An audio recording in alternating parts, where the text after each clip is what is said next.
లోక్సభలో కేంద్ర ప్రభుత్వానికి తొలిసారి కోలుకోలేని దెబ్బ తగిలింది. నిజంగా మోదీ, అమిత్ షా లాంటి వారికి ఇది ఊహించని పరిణామం. సభలో సభ్యుల బలం సరిపోకపోవడంతోనే బిల్లు వీగిపోయింది.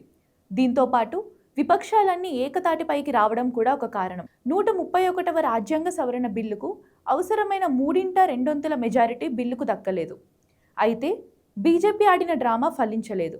నిజంగా మహిళా రిజర్వేషన్లు అమలు చేయాలని ఉంటే డీలిమిటేషన్ బిల్లుకు మహిళా బిల్లుకు ముడిపెట్టారన్నది అందరి అభిప్రాయం. అలా కాకుండా అన్ని కలిపి పెట్టడంతోనే విపక్షాలు వ్యతిరేకించాయన్నది జనంలోకి వెళ్ళింది. 2026 జనాభా లెక్కలు పూర్తయ్యాక చేపట్టాల్సిన డీలిమిటేషన్ను హడావిడిగా 2011 లెక్కల ప్రకారం చేస్తామని కేంద్రం చెప్పడంతో విపక్షాలు అన్నీ ఏకమై బిల్లుకు వ్యతిరేకంగా ఓటేశాయి. దీంతో డీలిమిటేషన్ బిల్లును కూడా ప్రభుత్వం వెనక్కి తీసుకుంది.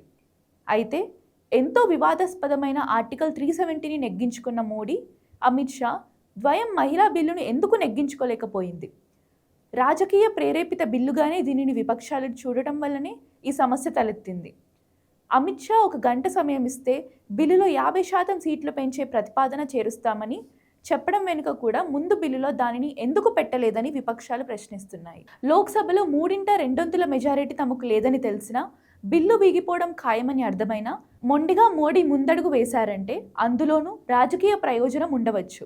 వాస్తవానికి ఇప్పటికిప్పుడు పార్లమెంటు ప్రత్యేక సమావేశాలు పెట్టి ఈ బిల్లులు తీసుకురావడానికి కారణం అసెంబ్లీ ఎన్నికలు, ప్రత్యేకించి హోరాహోరీగా సాగుతున్న పశ్చిమ బెంగాల్ ఎన్నికలు.